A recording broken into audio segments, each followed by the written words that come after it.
Friends ನೋಡ್ರಿ, ಇವತ್ತು ನಾನು ಸ್ವೀಟ್ ಕಾರ್ನಿನ ಪಕೋಡ ಮಾಡಕತ್ತೀನಿ. ಅದಕ್ಕೆ ಮುಖ್ಯವಾಗಿ ಸ್ವೀಟ್ ಕಾರ್ನ್ ಬೇಕು, ಸ್ವಲ್ಪ ಕಡಲೆ ಹಿಟ್ಟು ಬೇಕು, ಅಜ್ವಾನ ಬೇಕು, ಕೊತ್ತಂಬರಿ, ಉಪ್ಪು, ಖಾರ, ಸ್ವಲ್ಪ ಹಸಿ ಶುಂಠಿ, ಈರುಳ್ಳಿ. ಇಷ್ಟು ಐಟಮ್ಸ್ ಆದರೆ ಸಾಕು. ಬರ್ರಿ ನಾವು ಪಾಪ್ಕಾರ್ನ್ ಪಕೋಡ ಮಾಡೋಣ.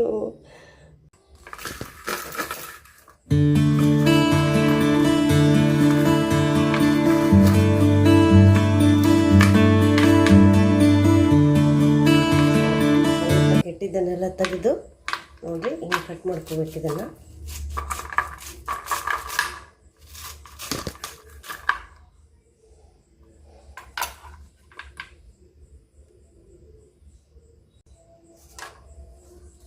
ಸೊ ಈ ಥರ ಕಟ್ ಮಾಡ್ಕೋಬೇಕು. ಭಾಳನೇ ಈಸಿಯಾಗಿ ಬಂದುಬಿಡುತ್ತೆ ಇದು ಕಾಳೆಲ್ಲ.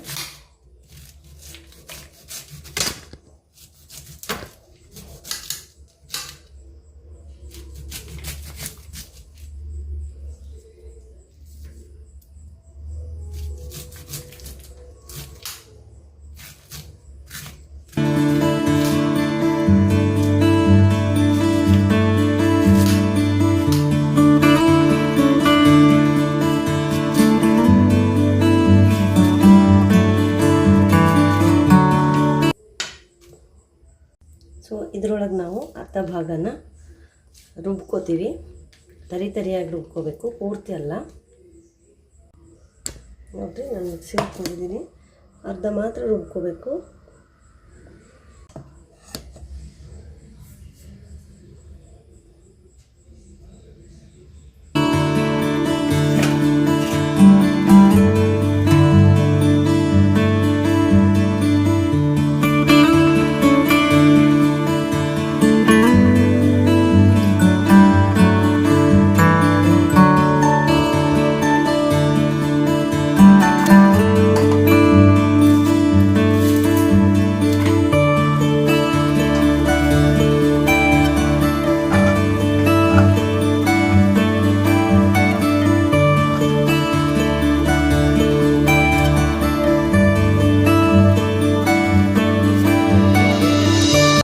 ಈರುಳ್ಳಿ,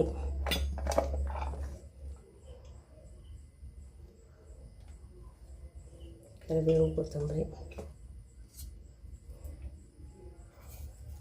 ಅಜ್ವಾನ,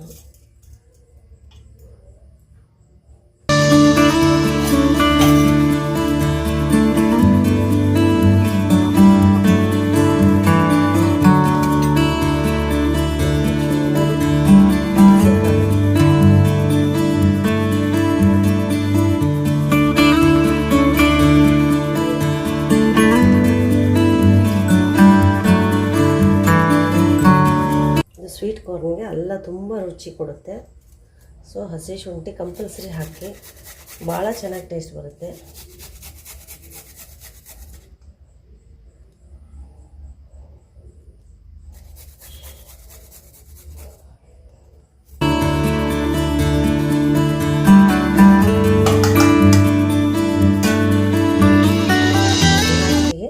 ಎಷ್ಟು ಬೇಕು ಅಷ್ಟು ಕಡಲೆ ಹಿಟ್ಟು,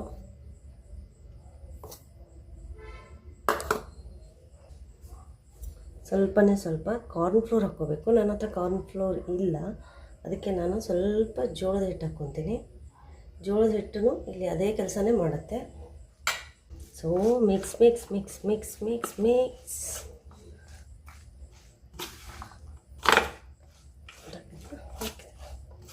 ಸೊ ಪಕೋಡ ಹಿಟ್ಟು ರೆಡಿ ಆಯಿತು. ಸ್ವಲ್ಪ ಸೋಡಾ ಹಾಕುವಲ್ಲ, ಸ್ವಲ್ಪ ಸೋಡಾ ಹಾಕಿದರೆ ಕ್ರಿಸ್ಪಿನೆಸ್ ಬರುತ್ತೆ. ಒಳಗಡೆ ಪಳ್ಳಾಗಿ ಗರಿ ಗರಿಯಾಗಿ ರುಚಿಯಾಗಿ ಬರ್ತದೆ. ಸೊ ಇದು ಸೋಡಾ ಹಾಕ್ತಾಯಿದ್ದೀನಿ.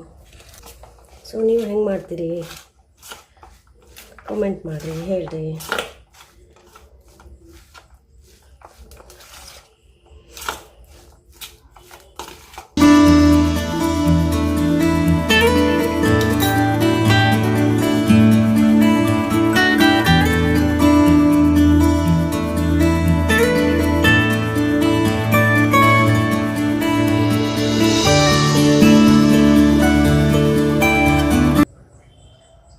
ಸೊ ಇದ್ರೊಳಗೆ ಬಜ್ಜಿ ಹಿಟ್ಟಿನಾಗ ಸ್ವಲ್ಪ ಬಿಸಿ ಎಣ್ಣೆ ಹಾಕಿದ್ರೆ ಬಜ್ಜಿ ಭಾಳ ಕ್ರಿಸ್ಪಿ ಬರ್ತಾವೆ, ಕುರು ಕುರು ಬರ್ತಾವೆ, ವಾವ್ ಬರ್ತಾವೆ. ಸೊ ಫ್ರೆಂಡ್ಸ್ ನೋಡಿರಿ, ಈಗ ಎಣ್ಣೆ ಕಾಯ್ದದ. ಈಗ ನಾನು ಸ್ವೀಟ್ ಕಾರ್ನಿಂದ ಒಂದೊಂದು ಬಜ್ಜಿ ಬಿಡಾಕತ್ತೀನಿ ಅದ್ರ ಎಣ್ಣೆ ಒಳಗೆ. ಆದರೆ ಇದ್ರೊಳಗೆ ಒಂದು ಮಾತ್ರ ಭಾಳ ನೆನ್ಪಿಟ್ಕೊರಿ, ಡೈರೆಕ್ಟ್ ಸ್ವೀಟ್ ಕಾರ್ನ್ ಸ್ವಲ್ಪ ಜಾಸ್ತಿ ಇದ್ದವು, ಹಿಟ್ಟು ಭಾಳ ಕಡಿಮೆ ಇತ್ತು ಅಂದ್ರೆ ಸೀದಾ ಅವು ಹಾರಿ ಬಿಡ್ತಾವೆ ಸ್ವೀಟ್ ಕಾರ್ನ್. ಅದಕ್ಕೆ ಅದು ಯಾವಾಗಲೂ ಹಿಟ್ಟು ಒಳಗಿರುವಂಗೆ ನೋಡ್ಕೊರಿ.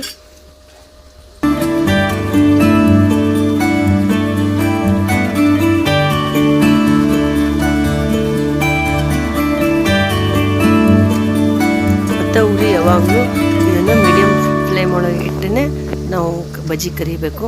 ನೋಡಿರಿ ಎಂಥ ಚಲೋ ಕರಿ ಆಗುತ್ತವ, ಬಿಸಿ ಬಿಸಿ ಕುರು ಕುರು ಗರಂ ಗರಂ ಬಜ್ಜಿ ಪಕೋಡ ರೆಡಿ ಆದವು ನೋಡಿರಿ. ವಾವ್, ನೋಡಿದ್ರೆ ಬಾಯಾಗ ನೀರು ಬರ್ತಾವೆ. ಸೊ ನೀವು ಒಂದ್ಸಲ ಈ ಸ್ವೀಟ್ ಕಾರ್ನ್ ಪಕೋಡ ಮಾಡಿ ನೋಡಿರಿ, ತಿಂದು ನೋಡಿರಿ, ಕಾಮೆಂಟ್ ಮಾಡಿ ಹೇಳ್ರಿ ನಿಮ್ಮ ಹೆಂಗೆ ಬಂದು ಬಜ್ಜಿ ಅಂತ.